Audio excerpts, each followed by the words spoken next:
வணக்கம் மற்றபடி விநாயகர்களும் கொடான கொடியரசுலையும் பக்தி தமிழர்களுக்கும் சார் இன்றைக்கி என்ன சொல்கிறாருப்பா சார்? நீங்கள் சொல்லக்கூடிய நிகழ்வுகள்லாம் அழகாக மக்களுக்கு ரொம்ப ஒரு பயன்பெற ஒரு விஷயமா இருக்குது.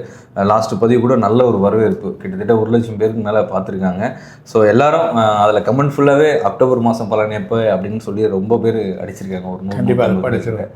ஸோ எப்படி இருக்கு போகுது தனுசு ராசி இவங்க இருக்கக்கூடிய மூல நட்சத்திரம், அது இல்லாமல் மூல நட்சத்திரம், பூராட நட்சத்திரம், உத்திராட நட்சத்திரம், இந்த 3 நட்சத்திரமே பலமாக இருந்தாலும் வலுவாக இல்லை. ஏன்னா 10ஆம் இடத்துல சுக்கிரனோட உடல் உபாதைகள், மூச்சு திணறல், வயிறு சம்மந்தப்பட்டது, தலபாரம், வயிறில் சம்மந்தப்பட்டது. சின்ன பசங்களாக இருந்தால் கேர்ஃபுல்லாக இருங்க. வயசானவங்க உடனே செக் பண்ணி அதுக்கான மருந்துகள், ஒரு பிளட் செக்கப் பண்ணி அதுக்கான மருந்துகள் எடுத்து தன்னோட உடலை காப்பாது. உடல் உபாதைகள் அதிகமாக படுத்தும். வேலைக்கு போவாங்க, அசதி ஏற்படும், வேலையில் குழப்பங்கள் ஏற்படும், வேலையில் ஒரு நிம்மதி இருக்காது, பதவியினால் பிரச்சனைகள் ஏற்படும். அந்த பதவிக்கு ஒரு குழப்பங்கள் ஏற்படுமான ஒரு எண்ணங்கள் எப்பவுமே இருக்கும்.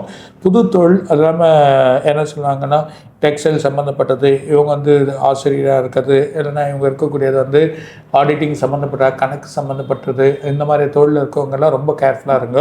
வேலைகள் பறிப்புதல், வேலையில் திடீர்னு ஒரு பிரச்சனையை உருவாக்கி ஆளை வெளியே தள்ளுறது, இந்த இடத்துல உங்களுக்கு வேணால் வேறு இடத்துல வேலை செய்ய சொல்கிறது, இந்த கம்ப்யூட்டர் சம்மந்தப்பட்ட வேலையில் இருக்கவங்க, இந்த மாதிரி ராசியாக இருக்கவங்களுக்கு ஒரு குழப்பத்தை ஏற்படுத்தி ஒரு மன நிம்மதி இல்லாமல் ஆக்கிறது, இரவில் தூக்கம், உடல் உபாதைகள் அதிகமாக்கி செயல் பண்ணக்கூடிய நிலைகள் ஏற்படுறதுக்கான வாய்ப்புகள் ரொம்ப அதிகமாக இருக்குது. அது இல்லாமல் குரு வழிபாடு, தட்சிணாமூர்த்தி கண்டிப்பாக நீங்கள் விளக்கேற்றணும்.